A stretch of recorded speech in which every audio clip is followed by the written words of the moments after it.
queridos, eu desejo cumprimentá-los com a gloriosa paz do Senhor Jesus.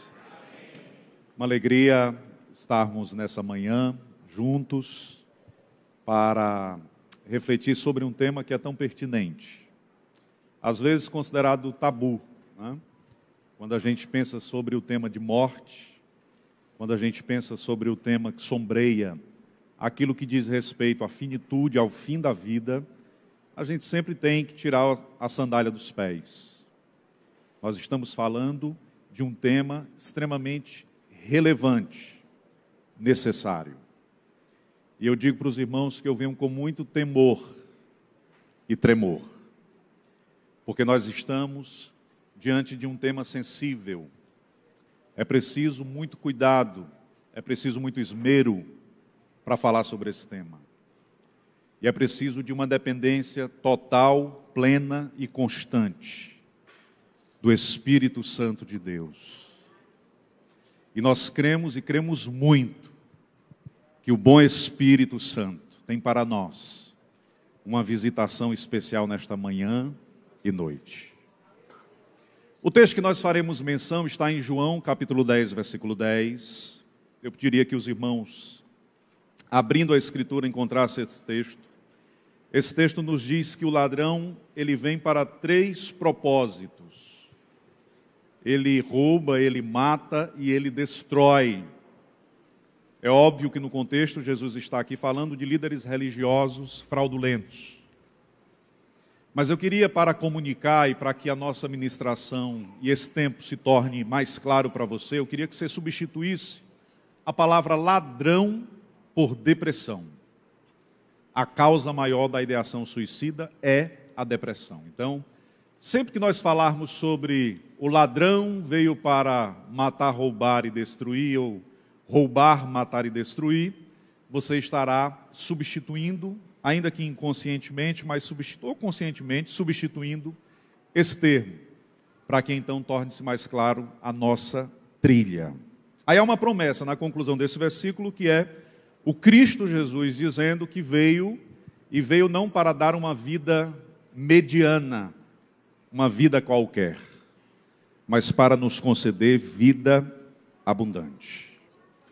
E aí no preâmbulo desta ministração, eu queria fazer alguns acordos com os irmãos. Primeiro, dizer que temos consciência de que falar sobre esse tema exige sensibilidade, empatia e cuidado. Segundo, lembrar aos irmãos que é um tabu, e quando a gente pensa sobre tabu, não é apenas o tema que a gente evita falar, mas aquilo que a gente fala sem profundidade. Então, estar aqui parando para falar por 1 hora sobre esse tema é uma bênção para a nossa igreja. E em terceiro, eu já queria acordar com os irmãos que crente enfrenta problemas psicossomáticos, transtornos dos mais diversos. Transtorno de ansiedade, bipolaridade, depressão, ideação suicida. Crente enfrenta isso. Pastor, mas o senhor tem argumento bíblico para isso? Tantos, tamanhos. A questão é que nós condicionamos os problemas de ordem psicológica à espiritualidade. E compreendemos que alguém que enfrenta a depressão está naturalmente afetado em sua fé. Porque alguém que caminha na perspectiva daquele que não tem a informação correta, alguém que caminha com Deus não deveria sofrer depressão. Mas eu queria, à guisa de introdução, dizer-lhes que um crente ele pode enfrentar todos os transtornos possíveis, e isso não significa dizer que ele não tem fé. Isso não significa dizer que ele está afetado em sua relação com Deus, ele está enfermo, ele está doente. Se do coração adoecemos, buscamos um cardiologista. Se um trauma sofremos, buscamos um ortopedista. E se da mente adoecemos, precisamos buscar um psiquiatra, um psicólogo para cuidar disso. Amém, irmãos? Amém. Jacó, Moisés, Jó, Jonas, Elias e Jeremias. E outros. Todos estes homens, alguns chamados de amigos de Deus, pediram a própria morte. Desejaram morrer. Então nós temos na Escritura Sagrada esse tema, e esse tema ele é expresso de forma profunda na Escritura Sagrada. Existe uma autora que eu amo muito, a Ana Cláudia Quintana. Ela diz que nós precisamos falar sobre morte. E aí ela brinca em um dos seus livros, dizendo que as pessoas que não gostam de falar sobre morte, ou pensar sobre isso, são como crianças brincando de esconde-esconde numa sala sem móvel. Ontem eu estava brincando com o Arthur, e o Arthur disse: pai, vamos brincar de esconde-esconde? Eu disse: vamos. Aí ele colocou as duas mãos nos olhos. E aí quando ele tirou as mãos, eu tive um susto. Aí ele disse: você não me viu não, pai? Eu disse: vi não. Então um adulto que tem dificuldades para pensar e falar e refletir sobre morte, é como uma criança que está brincando numa sala de esconde-esconde, ou tentando, né? Sem móveis, não dá para evitar. Na cabeça do Arthur, ele está escondido. E na cabeça do adulto que evita esse tema, ele imagina que quando a gente evita falar, dialogar sobre de forma séria e sensata, de alguma forma nós relocamos a morte para uma outra realidade. Mas a morte é uma realidade que todos nós nos encontraremos com ela. E aí eu queria trazer alguns elementos estatísticos para os irmãos terem ideia da importância desse tema. A cada 40 segundos uma pessoa tira a vida no mundo. São 800 mil mortes. 800 mil mortes. O que significa dizer que num culto de 100 minutos, 250 pessoas terão tirado a vida no mundo. Estamos falando de um ato pandêmico, irmãos. Isso é perverso. É preciso também dizer que nós estamos em um processo de progressão e adoecimento do ponto de vista de doenças mentais. Nós temos um documento chamado DSM, que é o documento de transtornos psiquiátricos. O primeiro documento DSM que foi lançado foi em 1952, e nesse documento havia o registro de 106 transtornos. Em 2014, a quinta edição do DSM traz mais de 300 transtornos. 3 vezes mais. É sério pensar sobre isso. É denso pensar sobre isso. E nós estamos falando de um ato pandêmico. Então nós precisamos refletir com muita seriedade sobre essas questões.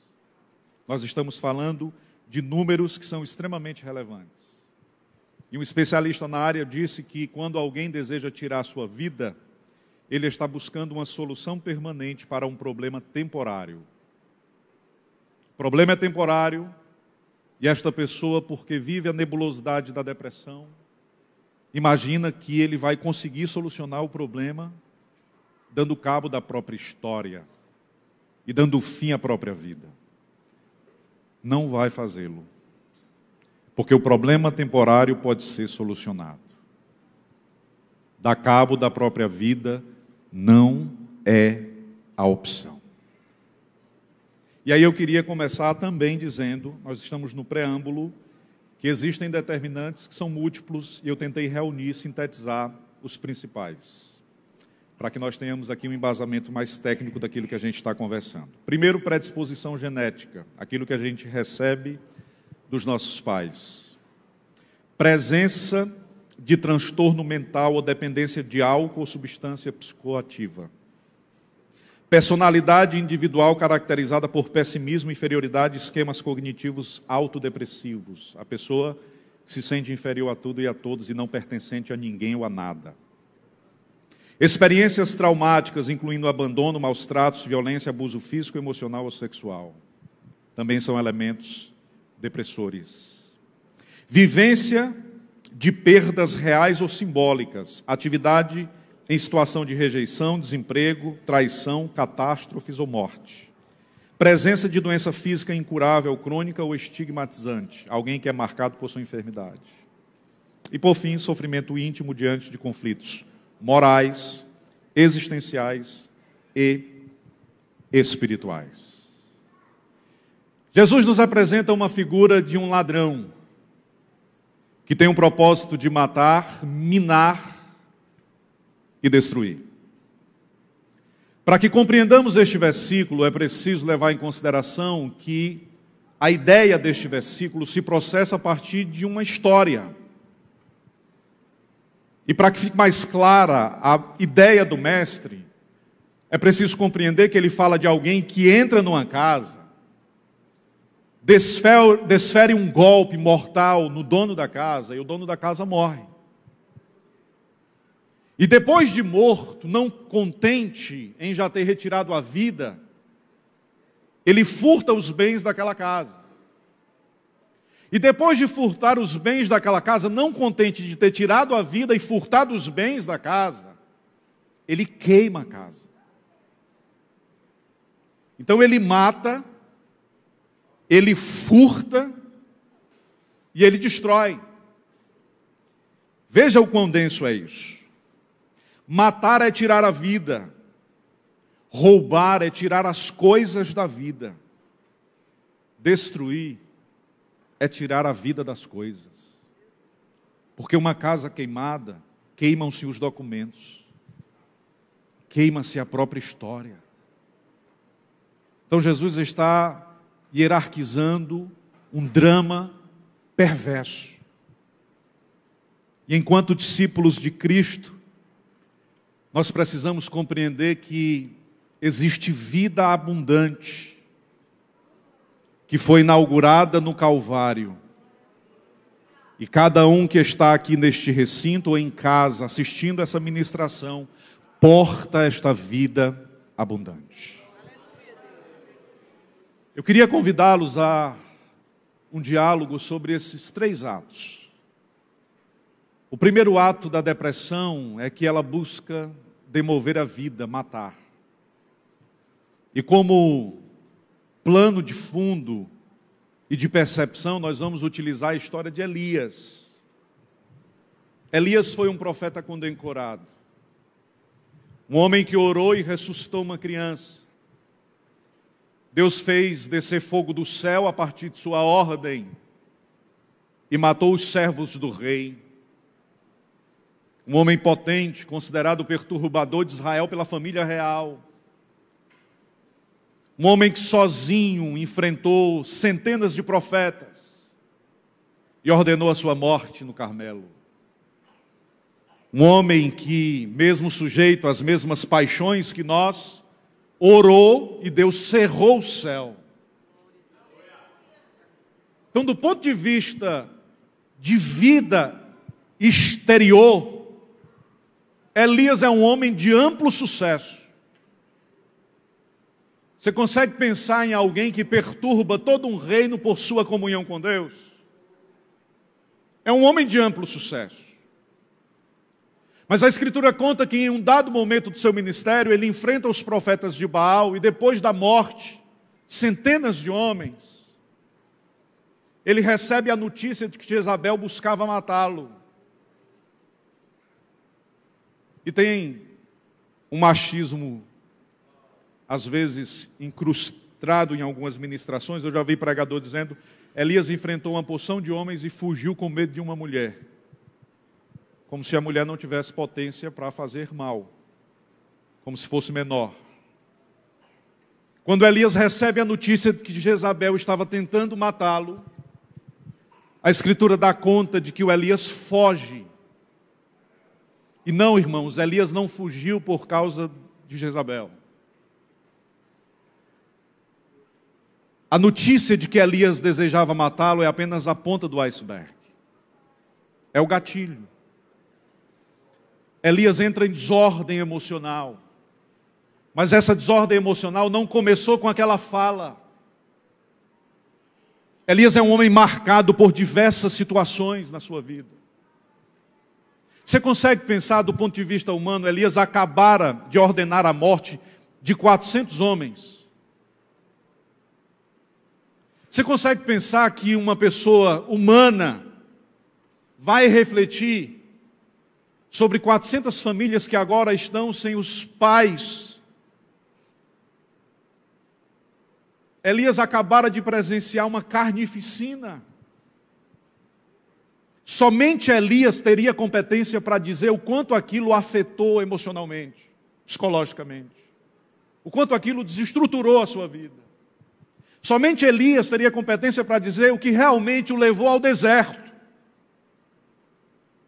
Porque o passo primeiro do Elias aí ao deserto, se você ler 1 Reis capítulo 19, do versículo 1 ao 4, a Bíblia diz que Elias foi para o deserto.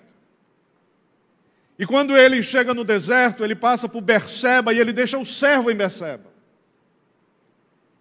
Na sequência, ele vai para um pé de zimbro e ele se deita à sombra do pé de zimbro. E ele pede a morte. A oração que ele faz é assim: debaixo de um zimbro, Elias pediu a morte e disse: já basta, ó Senhor, toma agora a minha vida, pois não sou melhor do que os meus pais. Conta-nos a Bíblia que naquele momento ele dormiu, deitou e adormeceu. Então você percebe que existe um movimento de declínio na vida do Elias. Ele decide fugir para o deserto. É o primeiro ato do deprimido. Isolamento. Fuga geográfica. Passa a viver apenas a vida irreal das redes sociais. Em fuga de si mesmo. Enclausurado em uma imagem que ele construiu de si mesmo que não é real, que não reflete aquilo que essa pessoa está passando na interioridade. Fuga geográfica. Depois ele deixa o servo, que era a sua companhia, de tanto tempo. E aí vem o segundo passo, que esse é aterrador, que é a fuga relacional. É quando o deprimido diz: eu não estou para ninguém. Eu não vou para a igreja, eu não posso receber, eu não quero conversar. Perceba que o que acontece com Elias é numa mesma dinâmica do que acontece conosco. E aí o terceiro elemento que se coloca é que o Elias procura um pé de zimbro, e ele se deita à sombra do pé de zimbro. E agora os pensamentos de ideação suicida começam a nascer. Ele não é um tentante, ele não tentou fazer isso. Mas ele pensa sobre isso. Fuga existencial. E aí depois ele se deita e dorme, porque esta é a fuga biológica. Por que o deprimido prefere dormir a maior parte do dia? Porque encarar a realidade está sendo mais duro do que dormir. Pelo menos enquanto dormente, ele enfrenta os seus dramas com os sonhos, mas não tem controle sobre isso. Pelo menos enquanto dorme, ele sente uma aparente paz. Por isso, alguém que está no enfrentamento de uma depressão profunda prefere se isolar. Ele corre para a fuga geográfica, relacional, ele corre para a fuga existencial, ele quer a morte. Não porque ele deseje morrer, mas porque ele quer o evitamento do sofrimento. Ele quer parar esse sofrer. Que Elias não queria morrer, irmãos. Pastor, como é que o senhor sabe que Elias não queria morrer? Ele procurou um pé de zimbro e uma sombra. Freud diz que nós temos uma pulsão de vida. E essa pulsão de vida norteia a história de todos nós. Se ele quisesse morrer, ele tinha se deitado no deserto, né, pastor? Mas ele procurou um zimbro e uma sombra.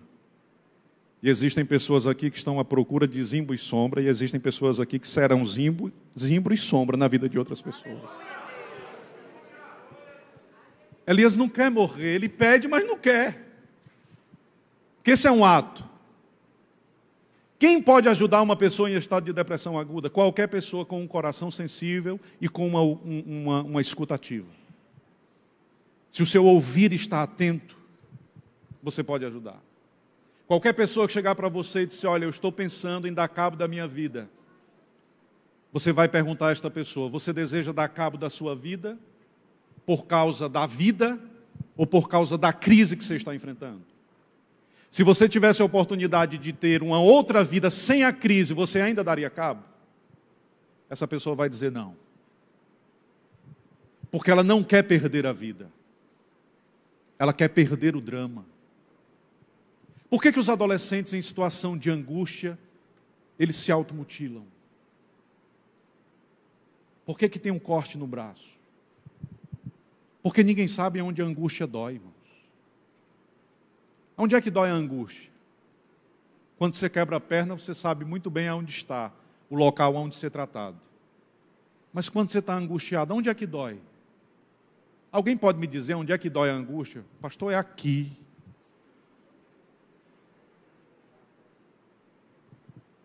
A angústia gera um sofrimento existencial tamanho, e nós não conseguimos condicionar, apontar e direcionar esse sofrimento.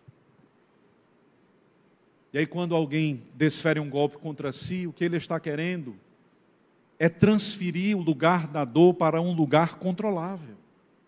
Não é a morte que a pessoa está buscando, é o controle da angústia, do sofrimento e da dor. Aí Deus chega para Elias e Deus diz: Elias, eu vou começar um tratamento contigo. Os psiquiatras e psicólogos usam o mesmo tratamento de Deus, mas foi Deus que começou, viu? Ele era para receber o prêmio de cuidado mental, viu? A Bíblia diz que Deus mandou um anjo, um enfermeiro lá para cuidar de Elias.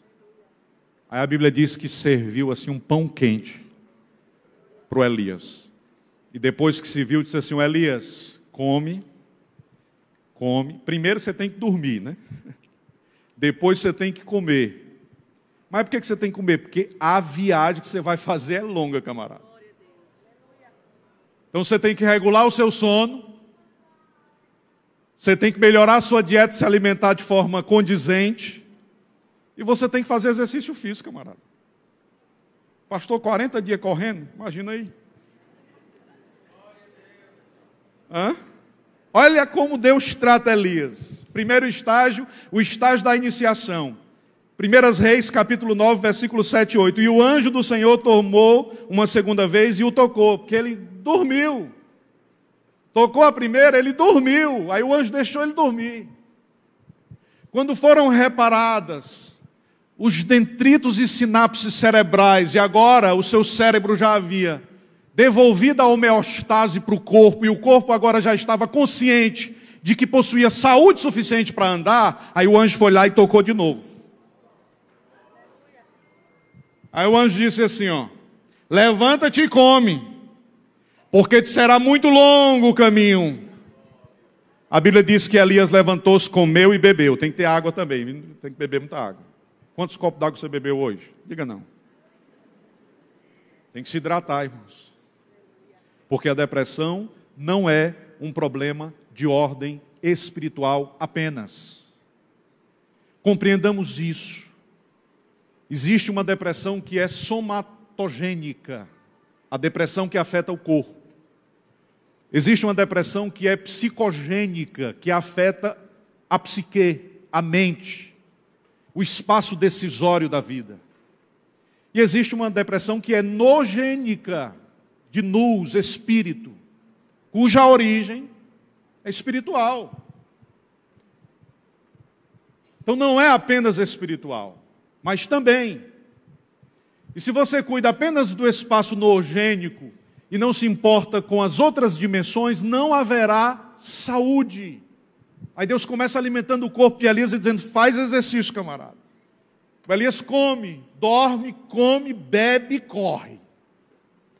Pastor, como é que eu faço? Primeiro passo para você cuidar da depressão é dormir, comer, beber e correr.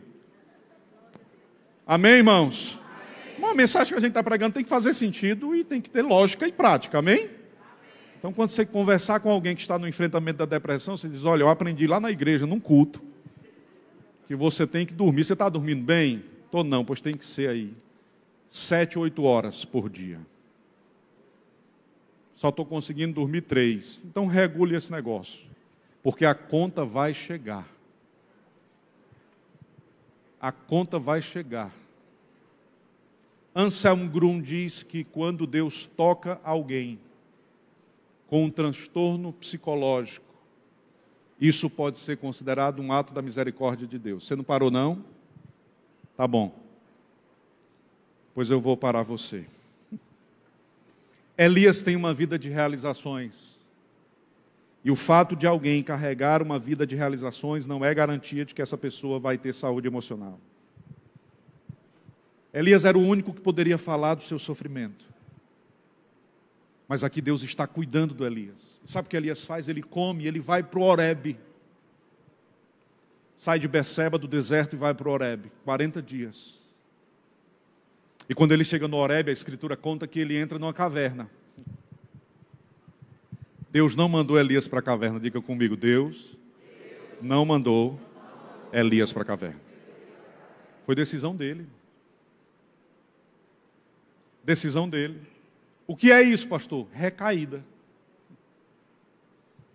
O Elias do Zimbro tem uma recaída e agora se transforma no Elias da caverna. O estado agora é mais profundo. O que é que Deus faz com Elias? Deus desiste? Olha o que é que Deus faz com Elias. Eu acho extraordinário. Versículo 9. E ali entrou numa caverna e passou ali a noite. E eis que a palavra do Senhor veio a Elias e disse: que fazes aqui, Elias?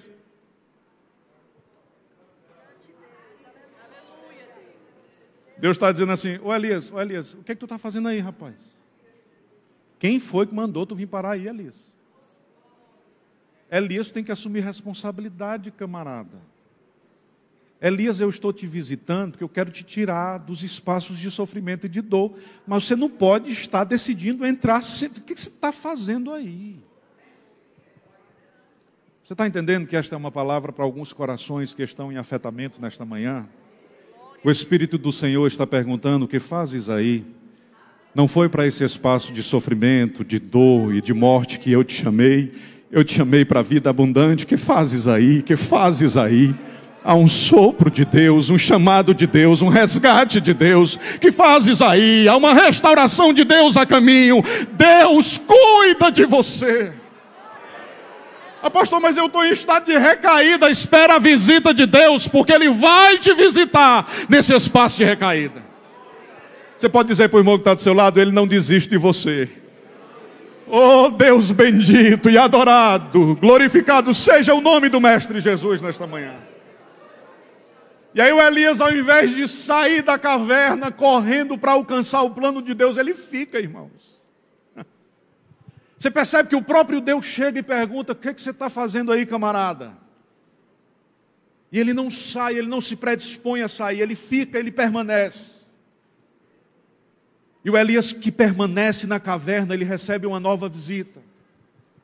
E aí o processo de instauração e cura de Deus começa na vida do Elias agora. Veja a dinâmica do tratamento de Deus com Elias. Versículos 12 e 13 do capítulo 19. E depois do terremoto veio um fogo, porém também o Senhor não estava no fogo. Depois do fogo, uma mansa e delicada voz. O Senhor não estava. Depois do fogo, uma voz mansa e delicada. E sucedeu que, ouvindo Elias, envolveu seu rosto numa capa e saiu e pôs-se à caverna. Por quê? Porque ele ouviu a voz a partir do manso e delicado vento. Não estava no terremoto, não estava no fogo, estava no vento e na brisa suave. Por que que Deus fala com Elias a partir de 3 possibilidades e 3 perspectivas? Porque o deprimido sofre de um problema que tecnicamente significa, a expressão utilizada é constrição cognitiva. O que é constrição cognitiva? É alguém que é incapaz de ver cores. O mundo fica cinza. Ele é incapaz de encontrar outras possibilidades. Você chega para uma pessoa em depressão aguda, essa pessoa não consegue enxergar um passo além, uma hora além. Estagnação completa, total. Aí Deus diz: não, Elias, eu falo por meio de terremotos. Atenta, Elias. Eu expresso a minha vontade por meio do fogo. Observa. E o Elias vai atentando e percebendo que não há só um jeito, uma forma e um lugar de sofrimento, mas diversas outras possibilidades na existência. Não, a morte não é o seu destino. Desistir não é uma opção. Existem outras possibilidades e o Espírito de Deus te dará isso de forma clara nessa manhã. Porque a bondade e a misericórdia de Deus é repousante sobre nós neste lugar. Um Deus que fala conosco muitas vezes e de várias maneiras se manifesta a nós nesse lugar. Agora, o turbilhão do terremoto às vezes nos impede de perceber a doçura e a candura da voz meiga de Deus. Aí Deus vai aliviando o turbilhão. Elias vai escutando a si mesmo. O exercício de escutar a sua própria interioridade. O exercício de reconhecer o seu estado de enfermidade. Para nós homens isso é bem mais difícil. Porque nós somos silenciosos. Eu trabalho uma ministração no texto do Larry Krebs chamado O Silêncio de Adão, só para homens. E é muito importante que a gente compreenda a necessidade de fala, de reconhecimento desse lugar de adoecimento. Porque Deus leva Elias a pensar isso. E aí Deus fala com Elias uma segunda vez. Elias fica atento, né? Você viu lá no versículo 9? O que foi que Deus disse no versículo 9 para Elias? O que é que você está fazendo aí, Elias? Não foi? Aí Deus manda terremoto, fogo. Aí o Elias escuta a voz de Deus mansa, meiga e suave. E sabe qual é a fala de Deus depois que Elias está atento? A mesma coisa do versículo 9. Deus pergunta de novo: o que é que você está fazendo aí, Elias? Por que você continua nesse lugar? Existem outras possibilidades. Você não pode ser dominado pelo seu sofrer, porque você não é o seu sofrimento. O seu sofrimento diz respeito a uma questão de ordem temporal. O seu sofrimento não tem domínio sobre o amanhã, e o nosso Deus escreve um amanhã de restauração para a sua vida e para a sua história. Você não é marcado ou definido por sua dor. Você é marcada e marcado pelo sangue do Cordeiro de Deus, que nos prometeu vida e vida abundante. Sigmund Freud, aliás, ele diz que quando a dor de não estar vivendo for maior do que o medo da mudança, a pessoa então muda. Sigmund Freud, ele é um cirúrgico nessa fala. A gente sente a dor de não viver, e quando essa dor de não viver, ela se tornar maior do que o medo da mudança, então a gente muda. E é isso que acontece com Elias. Ele muda. Diga comigo: a depressão veio para matar. Agora diga comigo: a depressão veio para roubar. Esse é o propósito dela. Furtar. Existe um autor chamado George Forbes, que ele diz que o mundo contemporâneo está furtado de si mesmo. Desbussolado. Olha o termo que ele usa. Sem bússola. É um termo criado por ele. Não encontrado. E aí ele conta que o homem da antiguidade saía de suas casas para enfrentar as feras que estavam na floresta. E eles precisavam do elemento estressor para ter coragem de encarar as feras da floresta. O homem contemporâneo agora permanece nos seus lares, nos seus espaços de trabalho, e ele não precisa mais sair à floresta para enfrentar as feras. Ele precisa sair de si mesmo para fugir das feras que agora habitam a sua vida. O homem da antiguidade enfrentava o gigante fora. O homem contemporâneo enfrenta o gigante aqui, ó. As feras passaram a habitar a interioridade do homem contemporâneo. Essa é uma fala importante. E enquanto discípulos de Jesus, nós precisamos ter consciência desse lugar. Porque o que faz o mundo? O mundo sai de si. Ele se utiliza dos elementos drogatícios. Você tem um número enorme de pessoas tornando-se adictas, dependentes de drogas, de álcool. Passa a semana trabalhando na fuga de si mesmo, eles não querem enfrentar o drama. E aí quando chega no fim de semana, você sabia que existe uma neurose chamada de neurose dominical? Que o domingo, para as pessoas que não servem a Deus, que não encontram um propósito nesse espaço de adoração, é o pior dos dias, porque são os dias que as pessoas têm mais tempo para pensar sobre si mesmo. Durante a semana, as pessoas empreendem fuga de si mesmas, elas conseguem trabalhar, e no ativismo absurdo, elas meio que vão calando esse espaço de dor e de sofrimento. Mas no domingo elas não têm como fugir, elas precisam encontrar isso. Aí tem uma neurose dominical. Victor Frankl, inclusive, no seu tempo, trabalhou sobre isso. E utilizou os domingos como espaço de acolhida, criando elementos de saúde na antiga Viena. E enquanto discípulos de Jesus, nós precisamos pensar se a nossa vida não é uma vida que está fugindo de si mesmo. Veja o que eu pensei desse autor. Uma vida é ditada, nada na vida é real. Casamento, saúde, finanças, família, relacionamentos, espiritualidade. Quando tudo parece falseado, o inimigo se apresenta e diz: tirar a vida é o único ato concreto. Satanás aproveita-se do casamento entre crise e transtorno mental e apresenta uma proposta de saída. Já que você está falseando tudo na vida, a única possibilidade de você tomar um ato concreto é desistir. É essa a proposta, irmãos. E nós precisamos ter muito cuidado com isso.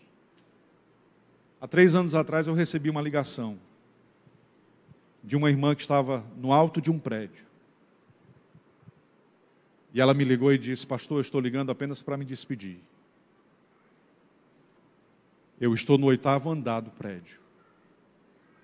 E eu vou saltar.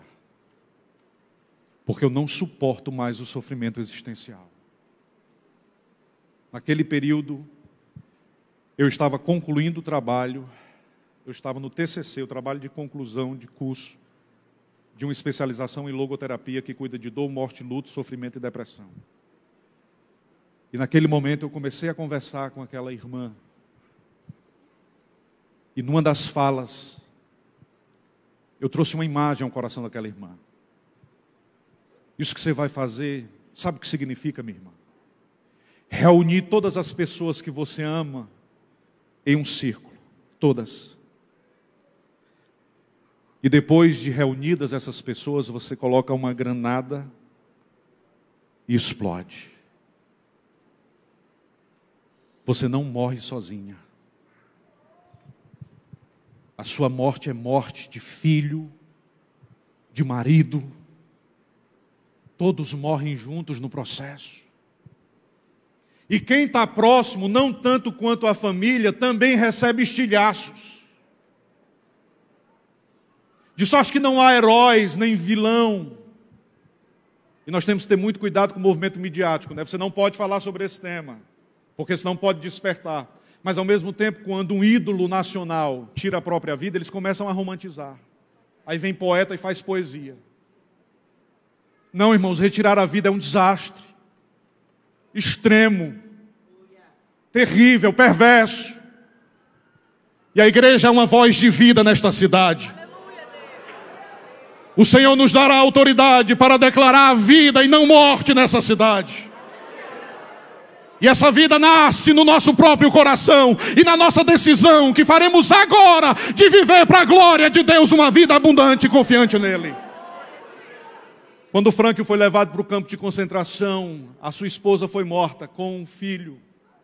Pastor, quem é esse Frank? Um dia a gente conversa sobre ele. Um homem que sofreu no campo de concentração. Mas eu preciso dizer isso, que eu lembrei-me disso agora. E o que foi feito? Mataram a esposa grávida, o pai, a mãe e a irmã. Ele chegou a pesar 22 quilos. E todos os dias ele contemplava as pessoas indo buscar a cerca como possibilidade de aplacar aquele sofrimento. Ele dormia do lado de um moço, e esse moço começou a ter um pesadelo, e era um pesadelo tão extremo, que ele sentiu o desejo de acordar esse moço. Aí ele se lembrou que estava dentro de um campo, que não era campo de concentração, era campo de extermínio, em Auschwitz. Aí ele disse, não, eu não vou acordar esse moço, porque a realidade de Auschwitz com certeza é pior do que o sonho que ele está tendo. Mas sabe o que foi que ele fez? Ele foi para o meio do campo e sem ter ninguém para conversar, ele estendeu a mão esquerda, e ele colocou sobre a mão esquerda a mão direita e disse assim, ó, eu digo sim à vida. Eu digo não à morte. Pode acontecer o que acontecer e a despeito de qualquer circunstância, eu digo sim à vida. Faço esse contrato comigo e faço esse contrato com Deus. Diga comigo, eu digo sim à vida. Eu digo não à morte. Faça esse contrato com você e com o seu Deus. Diga sim à vida, diga sempre sim à vida, a despeito das circunstâncias, diga sim à vida. Seja Deus glorificado nessa decisão, nesta manhã. Aleluia. Queridos, pastor ainda tem uns 10 minutos, não tem? Amém. Eu queria ler para vocês, eu estou quase concluindo, falta um tópico. Amém. Eu queria ler para vocês o trecho de um texto de um repórter que habita e que mora no bairro mais caro de São Paulo. E ele fez um artigo sobre aquele bairro, porque ele mora lá há 40 anos. E veja o que ele diz sobre esse bairro. Por trás das cortinas convivem frágeis famílias em casamentos adoecidos e órfãos funcionais. A dor de se estar só dentro de belas casas, em meio a lindas paisagens e rodeado de muita gente. Os jovens, em sua maioria iludidos, perdidos, pedindo socorro em gritos tantas vezes não ouvidos, consumidos em noitadas de drogas e sexo na tentativa de aplacar o vazio existencial. Esse é o retrato.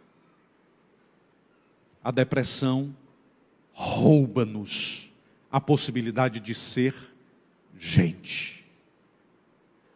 Rouba-nos de nós mesmos.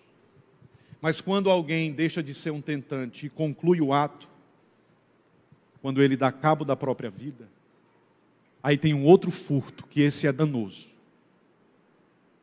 Tudo dessa pessoa é roubado. Inclusive eu preciso, com muito cuidado, orientar a igreja a respeito desse tema. Quando eu assumi a segunda igreja que pastoreei, 2 semanas depois, eu fui convidado para atender um casal que o filho havia tirado a vida 1 semana antes. E quando eu cheguei para atender esse casal, o pai estava desbussolado, triste, em angústia, sofrimento profundo. A mãe sequer conseguia se comunicar. E aí ele me disse, doloroso foi ver o meu filho morto.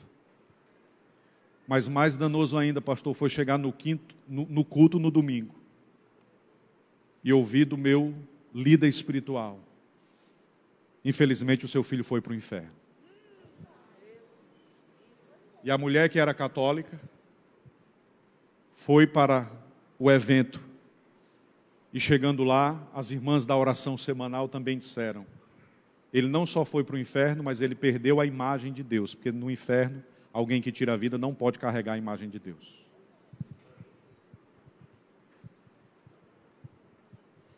Isso é de uma indelicadeza, é de uma desumanidade. E a gente precisa tirar as sandálias dos pés, porque a gente está pisando em solo sagrado. E eu quero trazer um conselho: se você não vai gerar esperança no coração de alguém, fique em silêncio. Existem diversas formas da pessoa tirar a vida. Existe o suicídio passional. Existe o patriótico, a pessoa que tira a vida para proteger um documento que poderia irradiar em morte. Sansão foi patriótico. Existe o suicídio altruísta. Existe aquele que foi dominado pelo transtorno. Pastor, e o senhor tem algum amparo bíblico para a gente dizer que uma pessoa foi para o inferno ou para o céu? Nenhum de nós. Nenhum de nós. Ao homem está ordenado morrer uma só vez, vindo depois disso o juízo. Não é antes disso. Esse juízo não é perpetrado por nós, é por Deus. Ninguém aqui tem uma régua para medir se a pessoa, quando tomou a decisão, estava em um estado de loucacidade ou em um estado de consciência. Eu não sei se você já leu na sua Bíblia, mas a Bíblia diz que os loucos não errarão a porta.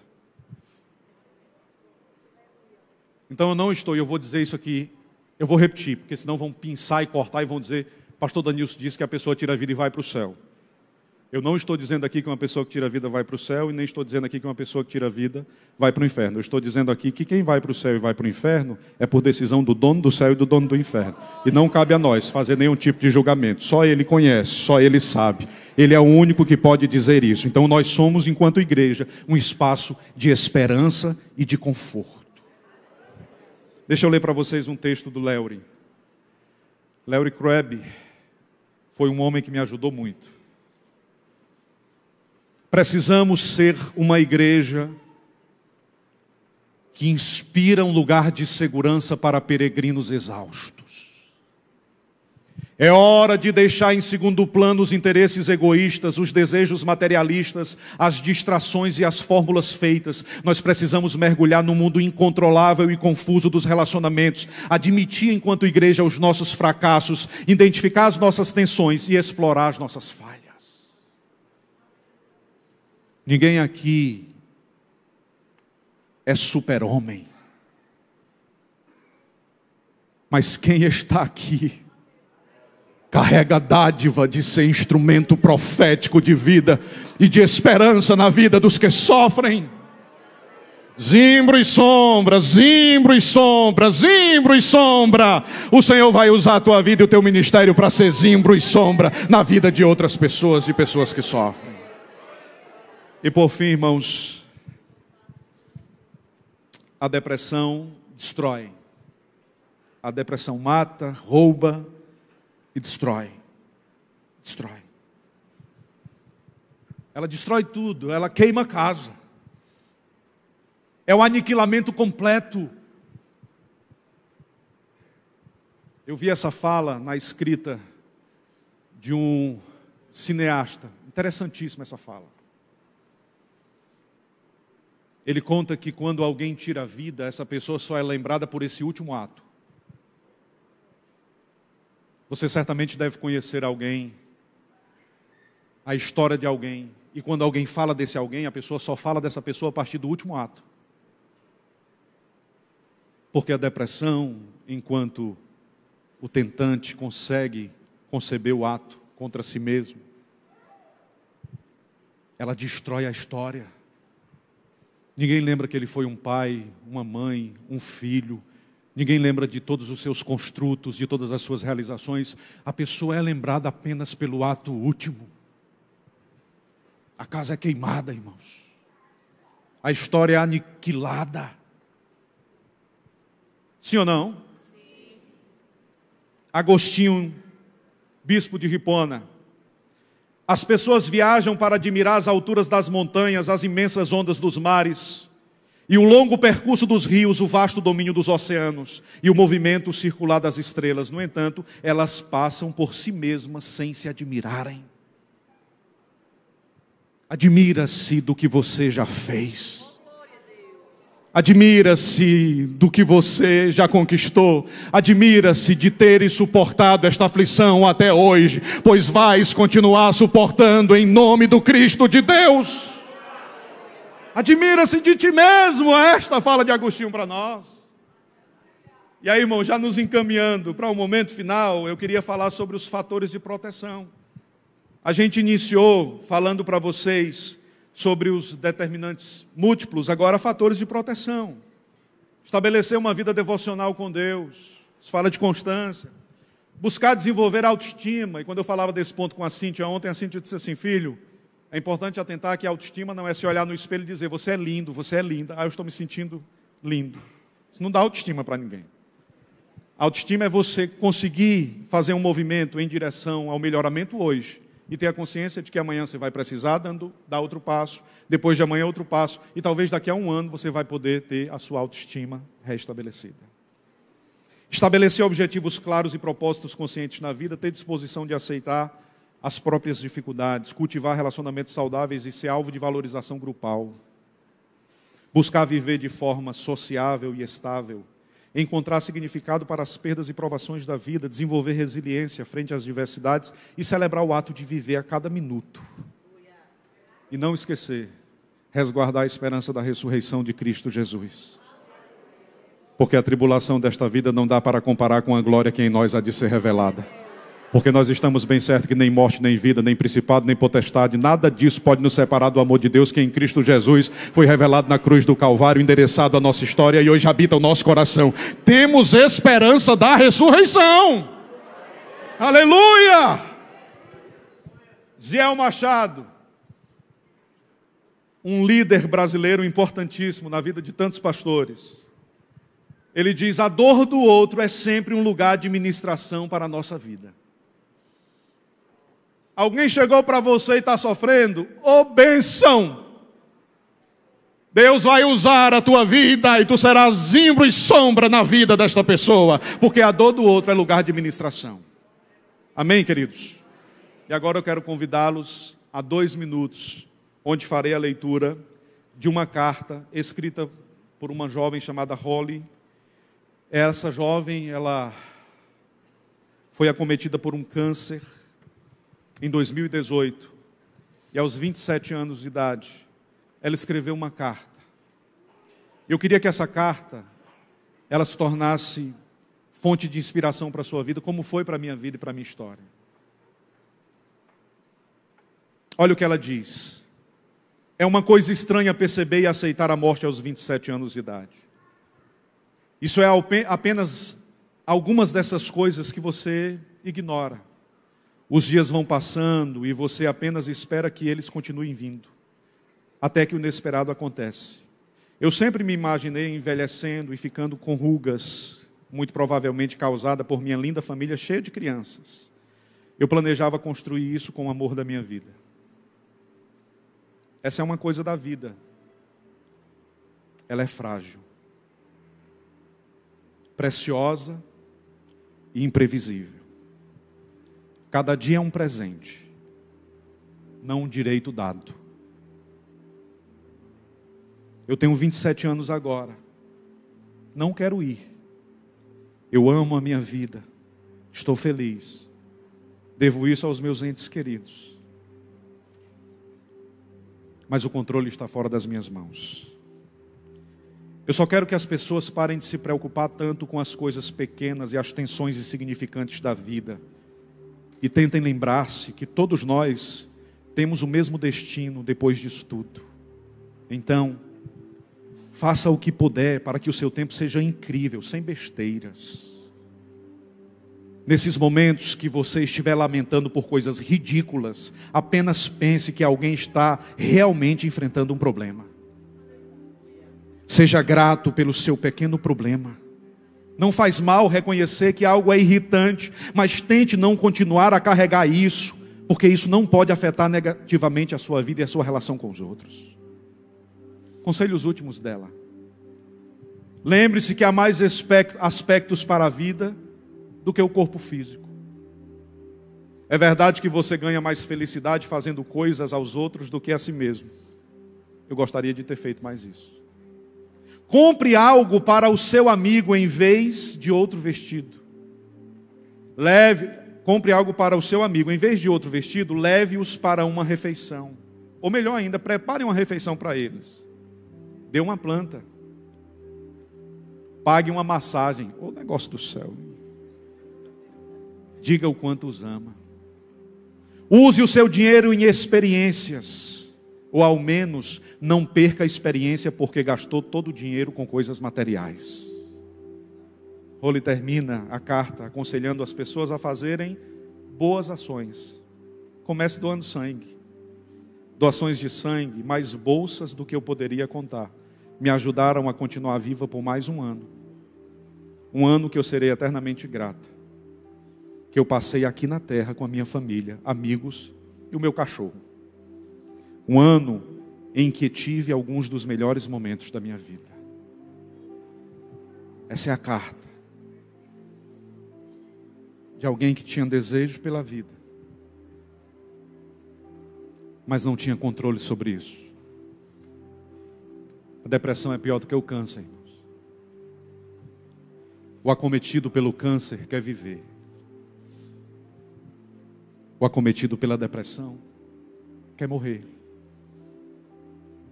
Mas eu tenho um último ato. Eu pediria para a mídia postar. E eu vou ler essa fala como um ato profético sobre a sua vida nesta hora. Não apenas sobre a sua vida, mas sobre a sua casa. Sobre a sua família. E eu espero que você receba esta última palavra. O ladrão que veio para matar vai retornar com a lâmina limpa, por não haver autorização de Deus para tocar na sua vida. O ladrão que veio para roubar retornará de mãos vazias, porque o mais valente habita a sua casa. O ladrão que veio para destruir não verá o fogo consumindo o que você construiu, porque o Senhor preserva a tua história. A vida abundante de Deus repousa na alegria de confiar a Deus cada momento da sua existência. Diga comigo, sim à vida, não à morte. Essa é a palavra de Deus aos nossos corações. Vamos nos colocar de pé. Posso orar, pastor? Nós vamos fazer uma oração concluindo essa ministração. Eu quero fazer uma oração específica por você que luta contra alguns desses transtornos que apresentamos aqui há muito tempo, ou que tem um ente querido, alguém na família que está neste enfrentamento. Nós vamos construir uma cerca viva nesta oração.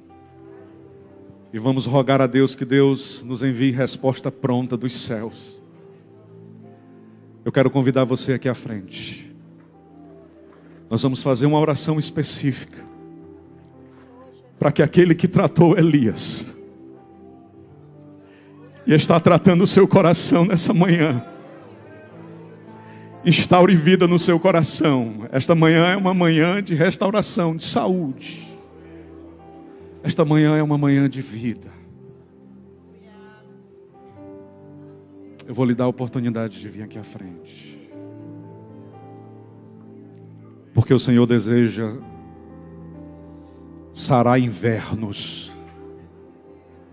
e desertos. Fará florescer. Fará florescer. O deserto não é o seu destino. O zimbro não é o seu destino. A caverna não é o seu destino. Há uma voz ecoante, libertadora de Deus sobre nós nessa manhã. Pense na pessoa da sua família que está neste enfrentamento. Estendam as mãos aqui à frente. Deus bendito e eterno, nós te oramos por esse tempo. Ministramos esta palavra tão necessária. E agora pedimos-te, ó Deus, que a tua vida abundante repouse sobre nós. Que tenhamos consciência de que o Senhor nos deu um sexto mandamento: não matarás. Nós não mataremos, Senhor, nós não utilizaremos as nossas mãos para desferir golpe na vida que o Senhor nos deu, nós não mataremos. Viveremos para a Tua glória, enfrentaremos todos os dramas necessários, mas confiaremos na ressurreição do Filho de Deus. Sim, Deus, nós oramos-te por libertação. Os tentáculos e cadeados serão desfeitos e o jugo será despedaçado agora. A liberdade de Deus, a vida de Deus sobre nós. Enche-nos do Teu Santo Espírito e nos ajude a depender total e completamente da Tua vontade. É o que suplicamos-te hoje e sempre, no nome santo de Jesus.